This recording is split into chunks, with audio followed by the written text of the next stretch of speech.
Hola, bienvenidos a un nuevo capítulo de Historias Ricas, desde San Isidro, desde la Quinta Pueyrredón. El primero de los Pueyrredón que fue dueño fue Juan Martín, ¿no? El brigadier general Juan Martín de Pueyrredón. Le heredó su hijo, el artista Prilidiano Pueyrredón, que firmaba sus cuadros con PPP. Pintó Prilidiano Pueyrredón. Y hablando de P, hoy tenemos papas y postres para chuparse los dedos. Sí, van a ver lo que es. Vamos a viajar a Balcarce, vamos a estar en Olavarría, vamos a hablar de Ilia, de Sábato y de el quíntuple. Balcarce y el quíntuple. ¿Te suena? Empecemos. Como ya nos contó Daniel, hoy tenemos un programa alucinante. Te agrego algunas cosas más que vamos a estar viendo en este capítulo.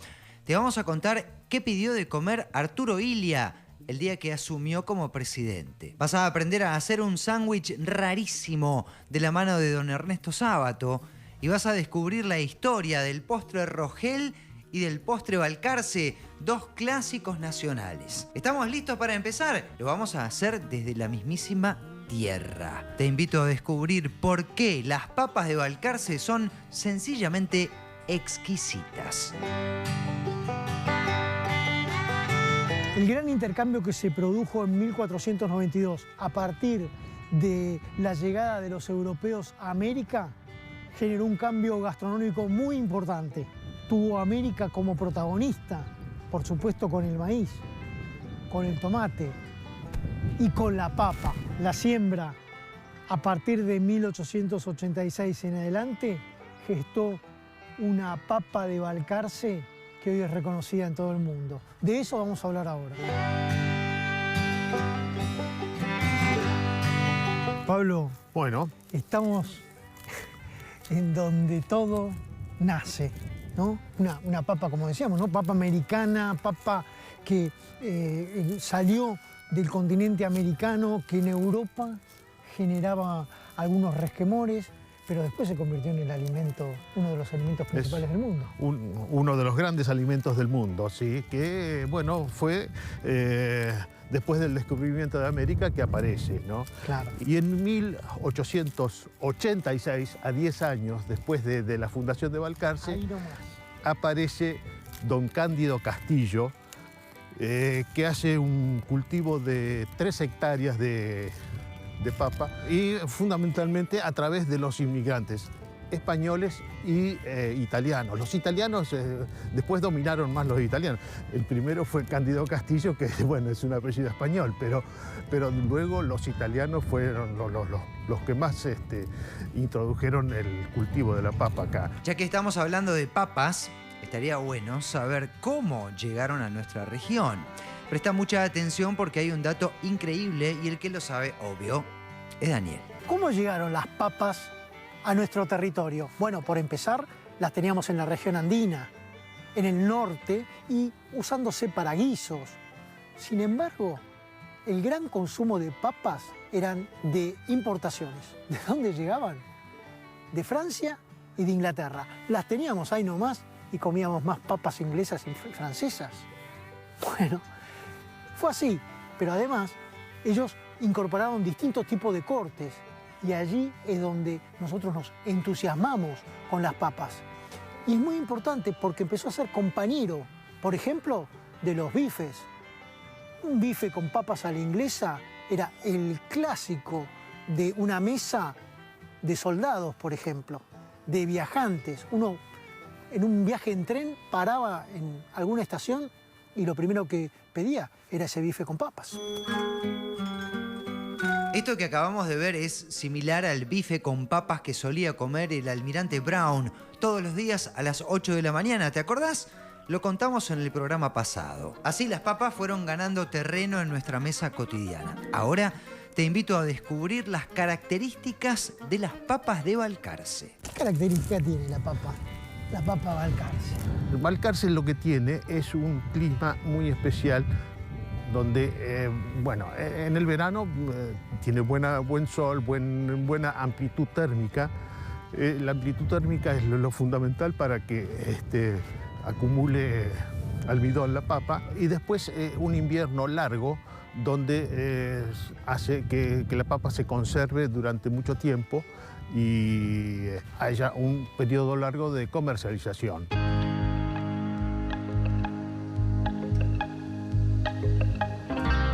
Ahí vamos buscando. Mientras tanto, Pablo, contame, ¿cuál es la época de recolección? Bueno, la época de recolección comienza en el mes de febrero, fin de febrero, Muy bien. hasta agosto, septiembre también. Un largo se saca. proceso, ¿no?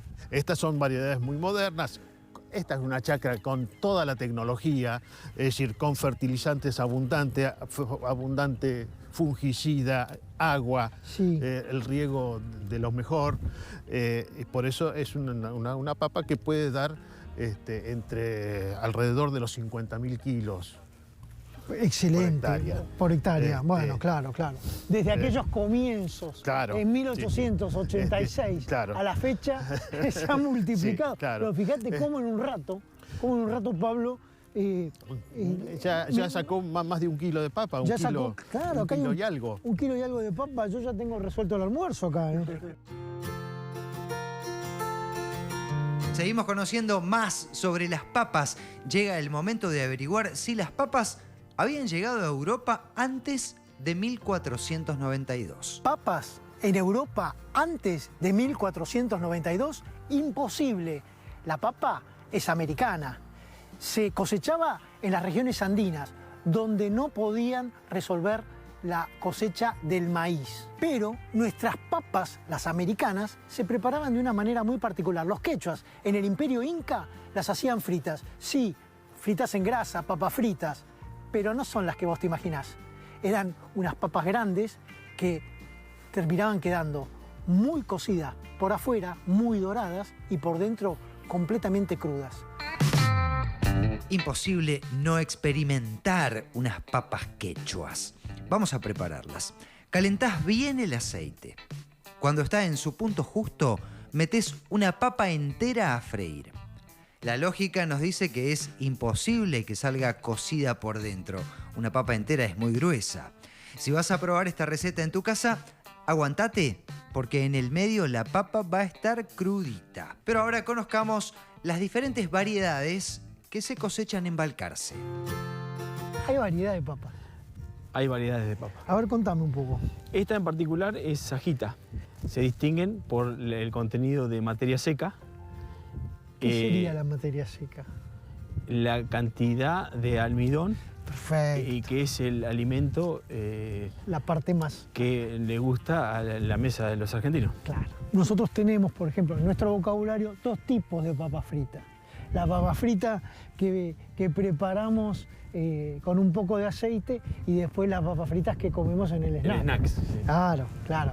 Bueno, esa es una variedad que es Atlantic. Para el snack es Atlantic la que usan.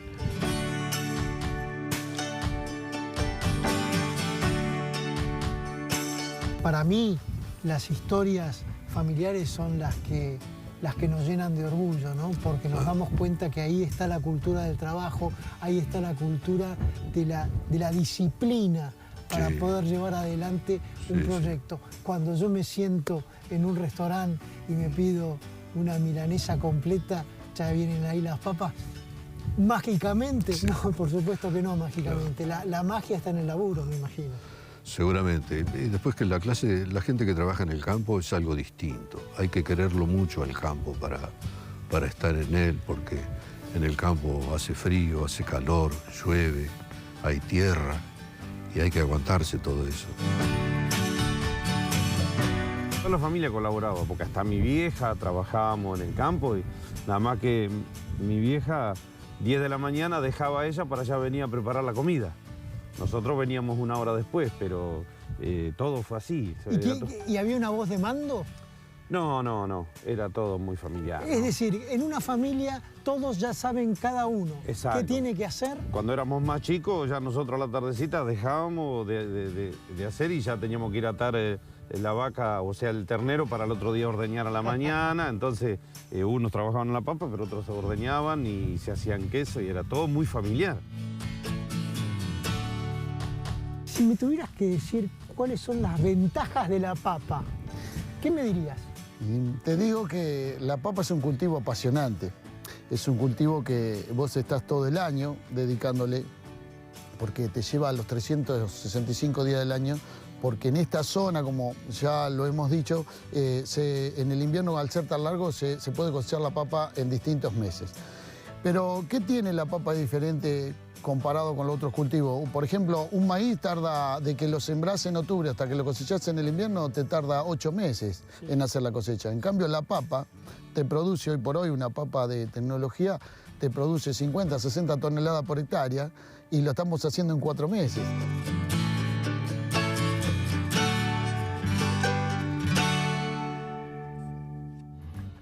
Aunque hoy estamos todos muy acostumbrados a comer papas y la verdad es que nos encantan, te cuento que hubo un tiempo en el que nadie quería comerlas. A la gente le daba como un poco de asquito, pero hubo un francés que logró popularizar este noble alimento. Vamos a conocer su historia.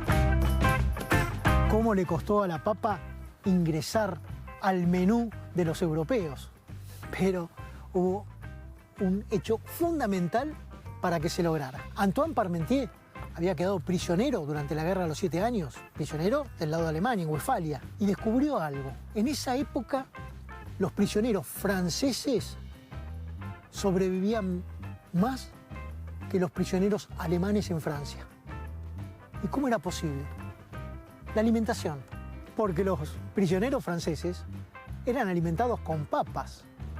En cambio, sus enemigos, del otro lado, comían pan. Entonces Parmentier se dio cuenta que la papa podía llegar a ser un magnífico alimento. Y se lo presentó a quién? A Luis XVI. ¿Se acuerdan, no? El aguillotinado, el marido de María Antonieta. Bueno, Luis, le pareció que la papa podía llegar a alimentar a los franceses. Y a partir de allí comenzaron a buscar distintas variantes. Papas cocinadas, papas fritadas. Bueno, cantidad de alternativas justamente para reemplazar al pan. Pero el hecho de que Luis haya consumido papas lo llevó a las mesas aristocráticas y después al resto del país y después al resto de Europa. Bien, vamos cerrando el tema papas y quiero hacerle un homenaje a una de las grandes papas de hoy en día. Me refiero a las maravillosas papas soufflé del Palacio de la Papa Frita. No hay nada más lindo que salir del cine o del teatro y comerte unas ricas soufflé, tal como lo han hecho, por ejemplo, don Arturo Frondizi, Celia Cruz, Julio Iglesias, todos fanáticos del Palacio de la Papa Frita. Tuvimos papas y ahora tenemos al primerísimo, porque nos dimos un lujo con Diego, nos fuimos a Balcarce y en el autódromo dimos una vuelta, nada menos que con la coupé del año 39 de Juan Manuel Fangio. ¡Arrancamos ya! Hablar de Balcarce es hablar de Juan Manuel Fangio. Si venís a esta ciudad, el espíritu del chueco sobrevuela cada rincón. Por eso, además de hablar de las papas de Balcarce, teníamos, ¿cómo decirte?, la obligación de rendirle un homenaje al quíntuple campeón. Vamos a poner en pausa por unos minutos la comida y nos vamos a dar un gusto, de esos que son grandes gustos. La Fundación Juan Manuel Fangio llevó solo para nosotros un auto de carrera original del Chueco al autódromo. ¿Qué significa? Que es muy probable que podamos manejar con nuestras propias manos un auto verdadero del piloto más grande de todos los tiempos.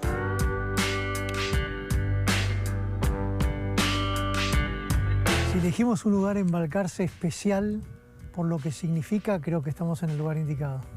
Sin dudas, el Autódromo Juan Manuel Fangio, a la vera de la Sierra La Barrosa, un lugar que tiene mucho que ver con su historia, donde él nació en 1911, está su casa natal, que fue taller mecánico. Él concibió allá por comienzos de los 70 este autódromo, y acá tenemos una joya que tiene mucho que ver con su historia automovilística. Este es un Chevrolet de 1939 y tiene como particularidad que fue el auto con el que corrió las últimas temporadas antes de irse a Europa, 47, 48, 49.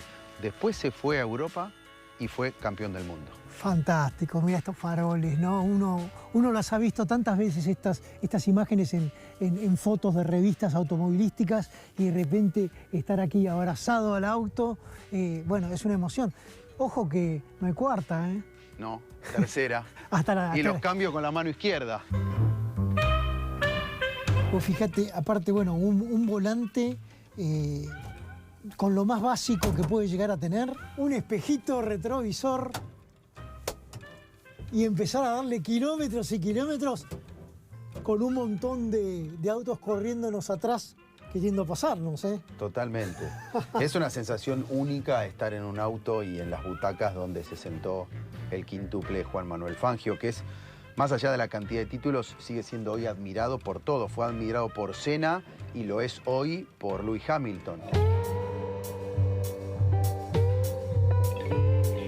Juan, vos sos de la Fundación Juan Manuel Fangio, vos sos uno de los conocedores de la historia de los autos que hay en el museo, de la historia de Juan Manuel Fangio, y creo que también entendés un poco de la mecánica. Sí, sin lugar a dudas, este es un ícono de los autos de Fangio, de Juan Manuel Fangio. Esto es de la muestra permanente, se saca por muy pocas actividades. Y podemos decir que este auto recorre una velocidad máxima de 150 kilómetros por hora. Claro. Pero vos fíjate que un 150 en camino de tierra, en territorios completamente distintos, dispares, hay que también tener fuerza en las manos, ¿no? Totalmente, la habilidad de manejo, la perseverancia, de noche, de día, con luces de esa época, con cubiertas de esa época y con frenos a tambor.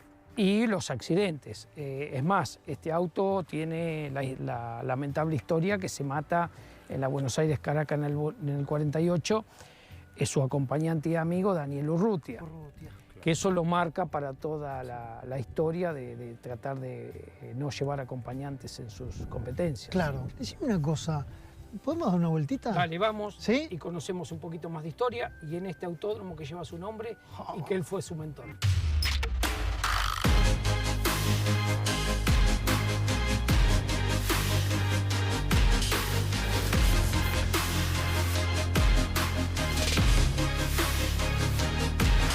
Estamos comenzando a cumplir un sueño. La emoción que te genera dar una vuelta en el Chevrolet de Fangio es única.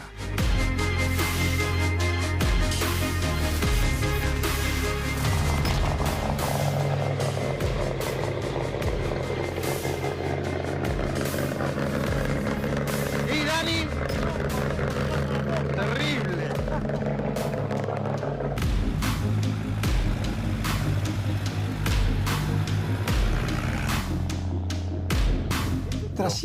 Trascendió a su tiempo y el nombre Fangio es señal de respeto mundial, universal en el automovilismo.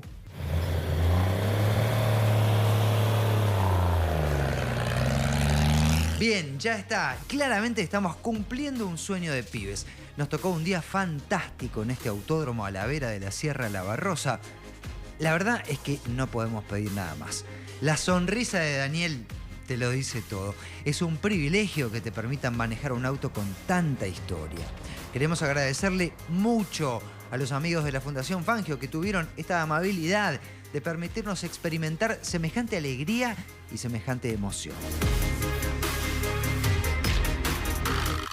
Esto es un sueño cumplido para nosotros.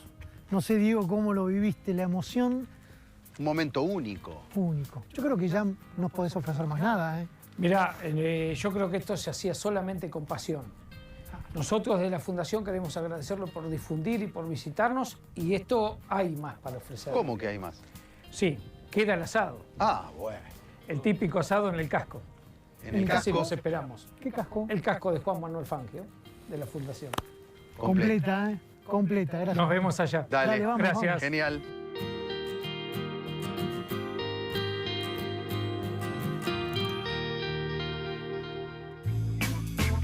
Qué lindo plan, comerte un asadito en la estancia de Fangio, ¿no?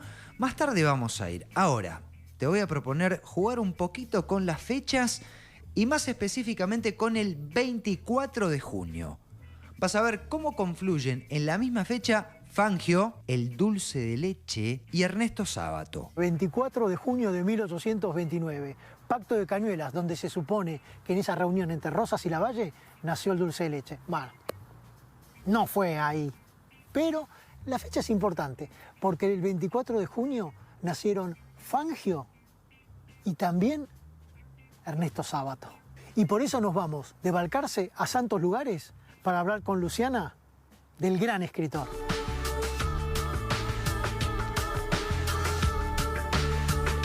Llegar al barrio de Santos Lugares y de ahí a la casa de don Ernesto Sábato es algo que una vez en tu vida tenés que experimentar. La tranquilidad de ese lugar, una casa hermosamente sencilla, un patio arbolado y grandes extensiones de libros. Todas esas son las llaves de ingreso al mundo de este genial escritor que también tenía sus marcados gustos gastronómicos. Encima, nosotros tuvimos la suerte de ser recibidos por Luciana Sábato, su nieta. Ella atesora en su memoria todos los recuerdos, inclusive las comidas que solía elegir el autor de El Túnel. Así que, bienvenidos al maravilloso mundo de los sabores de Ernesto Sábato.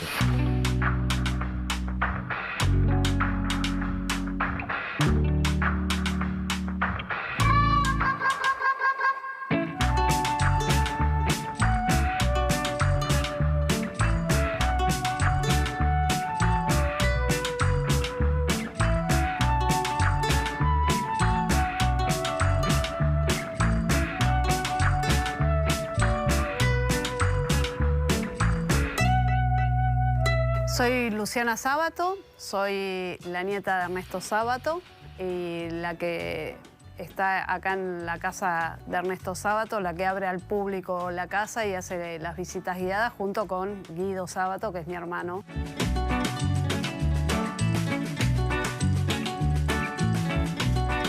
Ernesto es el escritor, que fue primero científico, después escritor y después pintor argentino.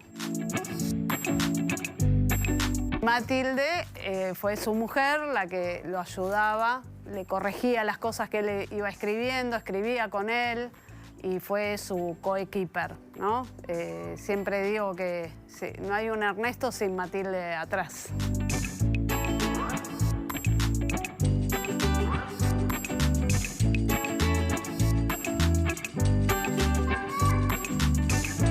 Estamos en el barrio Santos Lugares. Santos Lugares, la línea del San Martín, después de Devoto viene Santos Lugares. Es un barrio ferroviario y estamos en la casa de Ernesto, la casa que él eligió para vivir. Cuando Ernesto decide dedicarse a escribir, elige un lugar para escribir que es este, acá en Santos Lugares. Él siempre dijo que era su lugar en el mundo.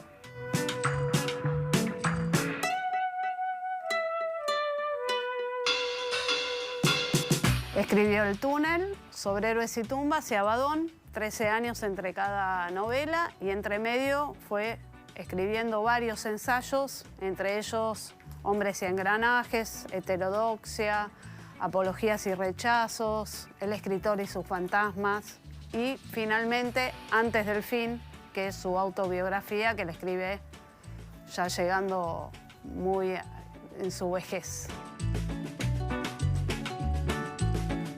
La casa de Ernesto Sábato fue construida en 1920 y está exactamente igual que cuando don Ernesto vivía. Por ejemplo, en el jardín del frente siguen sin levantar las hojas de los árboles que caen al piso.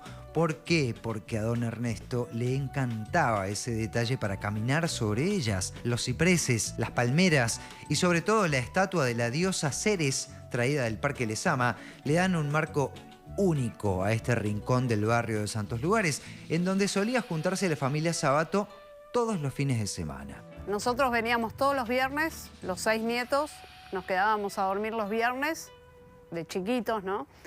Y hasta el sábado al mediodía venían mis tíos a buscar a mis primas y a la noche venían mis papás a buscarnos a nosotros. Eran unos abuelos que siempre estaban todo el tiempo en la vida nuestra.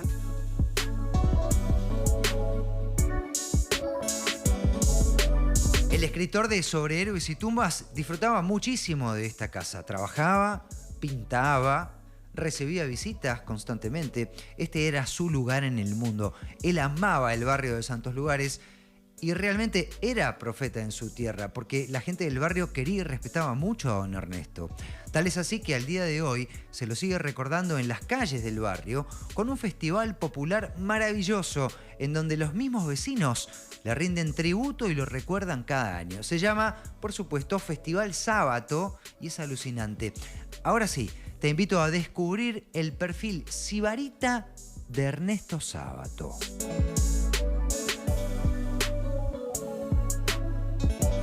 Ernesto era un tipo que en realidad tanto no le gustaba comer, pero tenía algunas cosas que para mí que lo dulce era lo que más le gustaba. Y cuando invitaban a tomar el té, nunca podían faltar, sandwichito de miga era fundamental y tortitas negras, también en el té, que eran lo que más le gustaba a mis dos abuelos. Nosotros llegábamos después de estar todo el día en el colegio, o sea, que ya llegábamos 8 de la noche. Cena, pan siempre tenía que haber, kilo de pan con cada comida. Lo mandaba a comprar la primera de Sáenz Peña porque hacían el pan bien crocantito. Cuando había batatas en casa no se podían tocar porque el único que tenía derecho a comer las batatas era Ernesto Sábato. Las preparaba al horno, así doraditas, y se comían con carne al horno. Y la batata era como el premio, ¿no? El que le tocaba una batata ganaba, porque había 1 kilo de batatas para 8 personas, más o menos. Entonces, la mayor parte iba a mi abuelo y después, con suerte, nos tocaba una rodaja a cada nieto. Siempre me quedó la idea de que las batatas no se conseguían en Santos Lugares y en realidad era porque compraban pocas.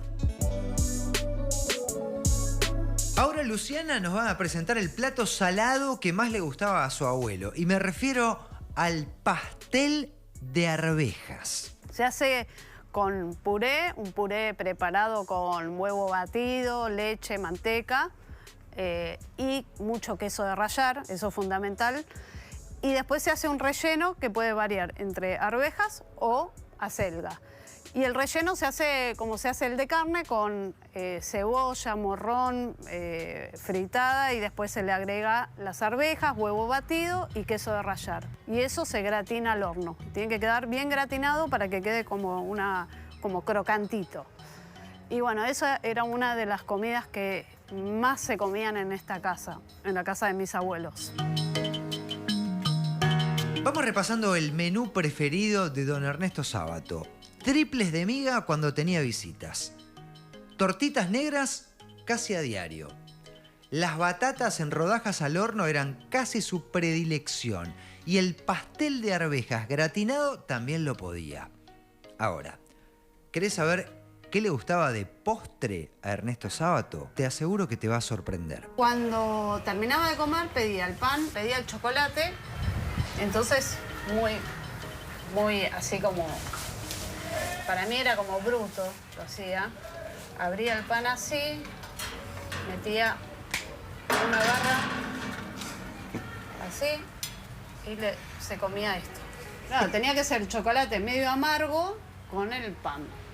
O sea, no chocolate dulce ni sino amargo.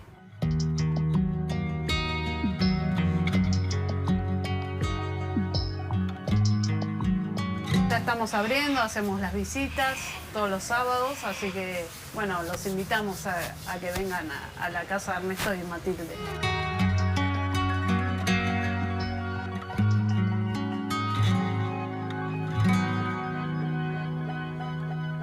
Levante la mano el que tiene ganas de probar ese sanguchito creado por don Ernesto. ¡Por favor! ¡Qué maravilla! Una barra de chocolate adentro de un pan francés. No me digas que no probarías uno ahora. Pero vamos a enseñarte otro de los platos preferidos de Ernesto. A él le encantaban los huevos con panceta. Nosotros decidimos hacer nuestra versión para homenajearlo. Así que anotá. En una sartén dorás un par de tiras de panceta. Por otro lado, batís los huevos con sal y con pimienta, a gusto. Una vez que están bien batidos, vertís la preparación en otra sartén con un poquito de manteca. Luego de unos minutos, servís los huevos revueltos y le colocas la panceta por encima.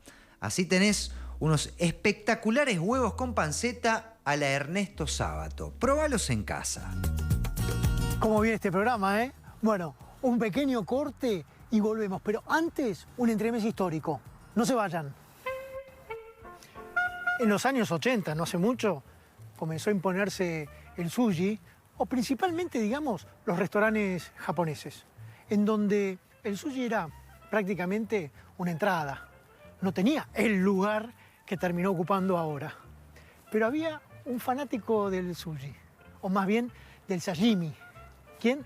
Jorge Luis Borges, que lo probó porque lo convenció la hija de un fotógrafo japonés. El fotógrafo se llamaba Yosaburo Kodama, el padre de María.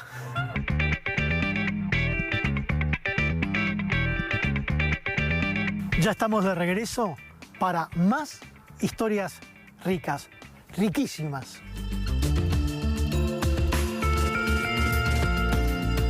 Vamos a volver a Balcarce, una ciudad maravillosa con una plaza central diseñada nada más y nada menos que por el gran arquitecto de las Pampas, el ingeniero italiano Francisco Salamone. Desde acá, con estas vistas alucinantes, te voy a presentar el tercer icono de la ciudad, porque ya hablamos de papas, ya hablamos de Fangio, y ahora nos queda descubrir la historia del delicioso postre de la ciudad de Balcarce. Y para eso nos fuimos a conocer a la nieta de uno de sus creadores. Ella mantiene vivos los secretos de este clásico total de la gastronomía argentina. Si hablamos de hace 60 años atrás y pensamos en reposteros en Balcarce, tal vez nos llamaban la atención. Sin embargo, en esta ciudad se gestó un postre que terminó siendo un orgullo nacional. El postre de Balcarce lo vamos a conocer acá.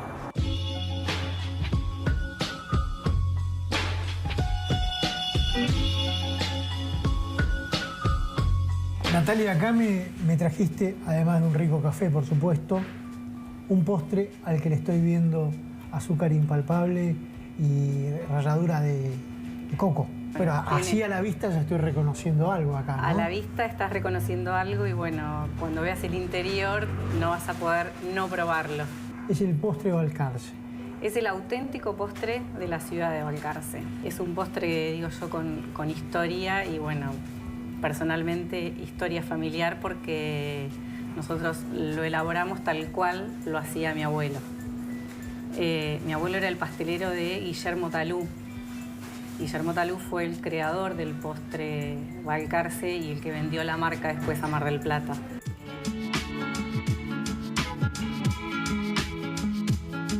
Quiero presentarles a un clásico de la repostería argentina, el postre Balcarce. Hacia 1950, en la confitería París, empezó a hacerse por un diseño de Guillermo Talú, que no era repostero, pero se creó un imperial ruso, muy de moda en aquel tiempo, muy particular.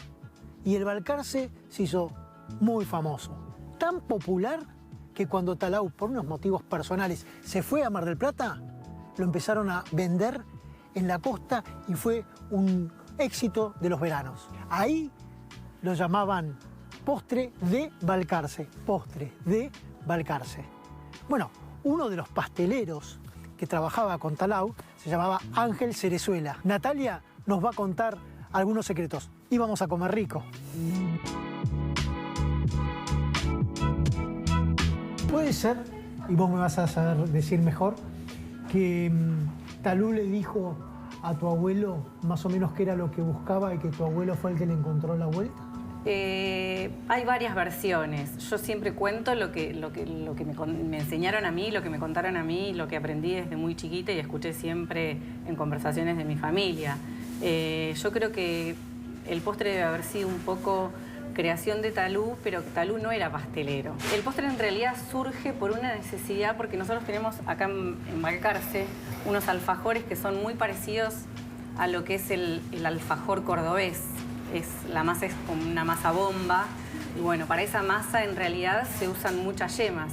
Claro. Y sobraban muchas claras. Exacto. Entonces, ¿qué pasaba con las claras? Bueno, había que utilizarlas. Ahí crearon el disco de merengue y con ese disco de merengue después fueron combinándolo con distintos ingredientes y así nace el postre.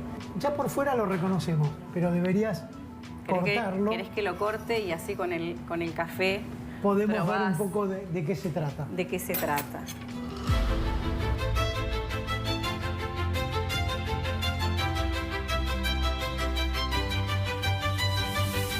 Me hace acordar a los cortes transversales del colegio donde podíamos estudiar el interior de algunas maravillas de la naturaleza, pero en este caso una creación del hombre, una creación gastronómica. Creo que es una perfecta combinación de ingredientes que solos son muy ricos y combinados de esta manera son Se potencian, ¿no? Se potencian, Se sí. potencian. Nosotros en realidad mantenemos la receta tal cual la hacía mi abuelo. Había dos versiones de lo que era el auténtico postre. Uno que era con marrón glacé, que son las castañas en almíbar, y otra con nueces. Nosotros por una cuestión de gustos, porque es un gusto más masivo y de costos también, lo hacemos con nueces. Con marrón glacé únicamente por pedido, pero la gente acá en Balcarce está acostumbrada al postre con nueces. Una dulzura, todo. Si querés puedes probar uno chiquito o uno grande. No, así está bien. Mirá lo que es esta preparación, claro. Como vos decís. Todo muy artesanal, es todo desde el postre, los alfajores. Sí, pero vos lo decís con muchísima autoridad porque ya son generaciones de reposteros, especialistas. Tenemos budines, tenemos cantidad de delicias. Lo que pasa es que, sin duda, cuando paseamos por Balcarce... Sí, el producto emblema yo digo que es nos tentamos con el postre. Muchas gracias, Nuti. Bueno, gracias a vos por visitar Balcarce. Gracias.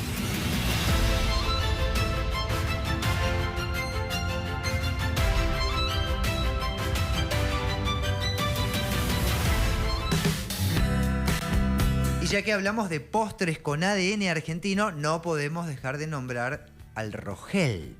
Esas capas de masa unidas por buen dulce de leche repostero tienen una historia que merece ser contada. Esta es la historia del Rogel. Miren lo que tengo acá, un mini Rogel, pero una gran historia.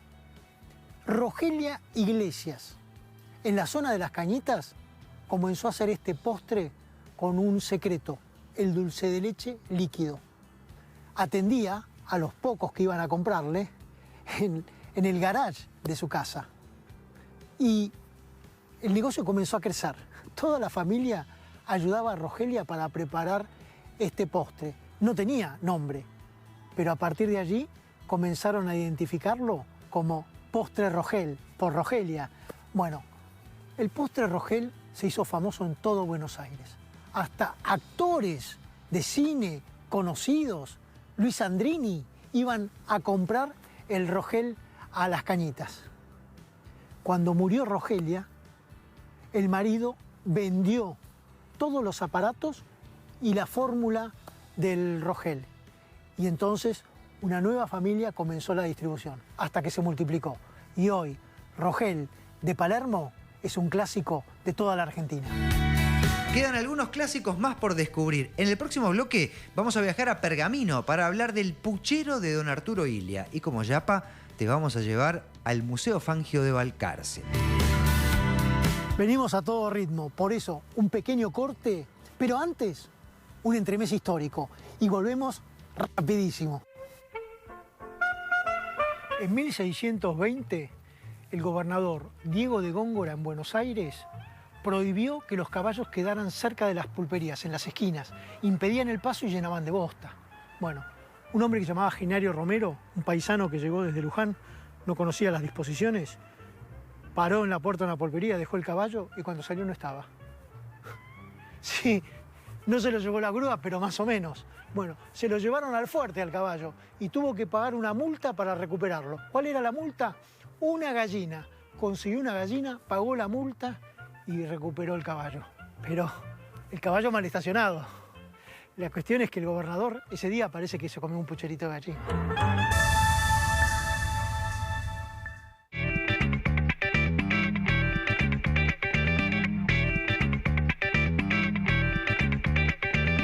Ya estamos de regreso para más historias ricas, riquísimas. Iniciamos el tercer bloque desde la pujante ciudad de Pergamino, una ciudad agroindustrial conocida como la capital nacional de la semilla. Esta es una zona del país en donde la agricultura se mixtura con la innovación. Históricamente Pergamino fue una posta entre las ciudades de Buenos Aires, Córdoba y Cuyo. Y de ahí los productos que llegaban al Alto Perú. En 1626, en plena época colonial, a esta ciudad se le decía la dormida de Pergamino, justamente porque aquí paraban a dormir, a descansar las carretas que circulaban por todo el territorio. Acá, en esta ciudad, nació nada menos que el doctor Arturo Illia.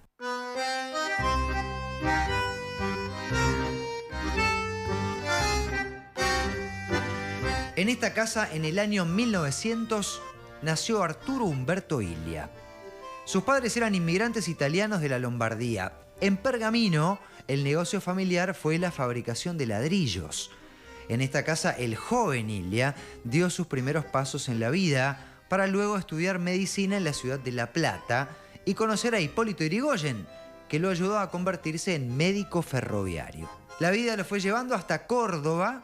La política y la militancia en la Unión Cívica Radical lo convirtieron en gobernador de esa provincia justo cuando derrocaban a Frondizi. Más tarde disputó la candidatura a presidente con Balbín y finalmente Illia fue elegido presidente de la nación. Pero ahora queremos contarte la anécdota del primer día como presidente argentino.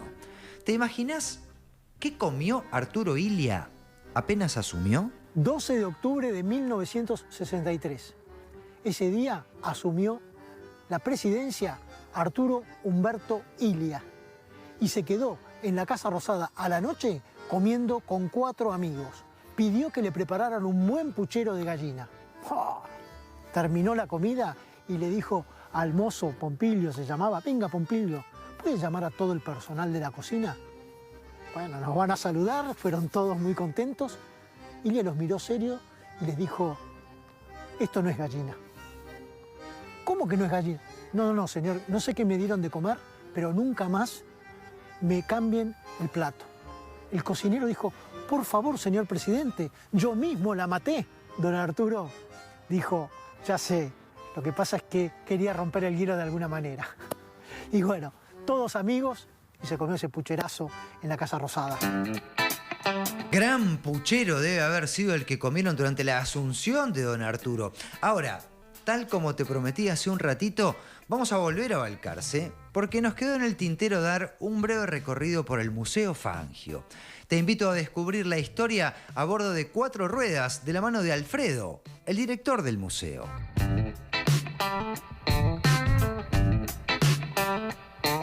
¿Cómo arranca la historia de este maravilloso museo? Bueno, la historia arranca en 1986. En su inauguración, el 22 de noviembre abrimos las puertas, teníamos algunas pocas unidades y bueno, ahora hoy el museo luce con 51 autos en toda su exposición, autos y trofeos de Fangio donados y de otros pilotos.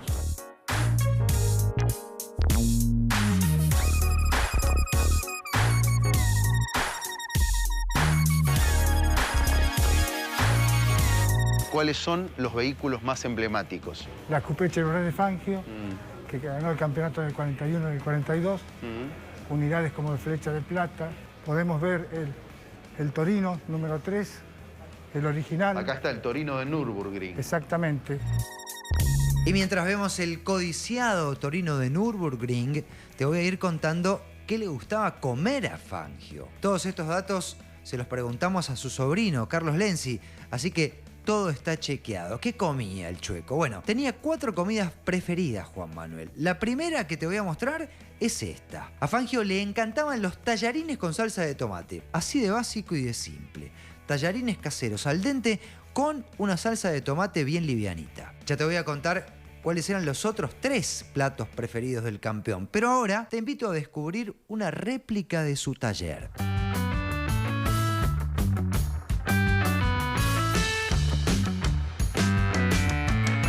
Fangio y Balcarce es una simbiosis, ¿no? Una relación íntima.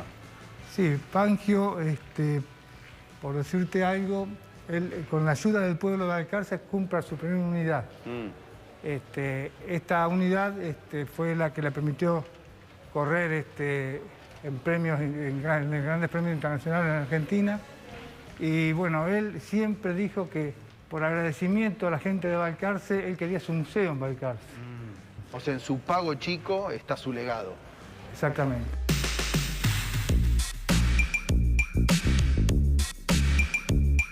Vamos a seguir descubriendo qué otros platos le gustaban a Fangio. Le encantaba el asado, sobre todo un buen costillar bien dorado. También le gustaba mucho el pollo a la parrilla, sencillo, pero lo que realmente le encantaba era otro plato súper casero. Peseto mechado con salsa de tomate. Nada más. La comida para Fangio era casi un trámite. Él buscaba alimentarse con comida sencilla, nutritiva y casera. No pretendía más que eso. Y si hablamos de Fangio, hablamos de autos. Y llega el momento de conocer a la famosa Flecha de Plata.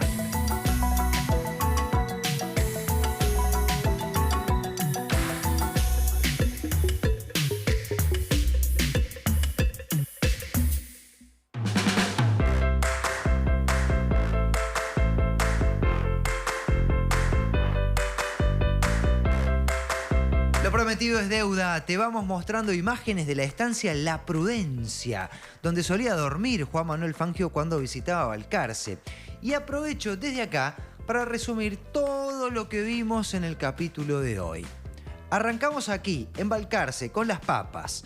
Te enteraste cómo las cocinaban los quechuas y todo lo que... En el próximo capítulo de Historias Ricas nos vamos a meter con los grandes sabores argentinos. Para eso vamos a bucear en los quesos, en los fiambres y en los embutidos. Se viene la historia del pancho, de las pizzas y escucha esta y prepárate, la historia del choripán. Además, vamos a visitar una escuela de queseros y te vamos a contar todo sobre los salames denominación de origen de Tandil. Todo eso en el próximo capítulo de Historias Ricas.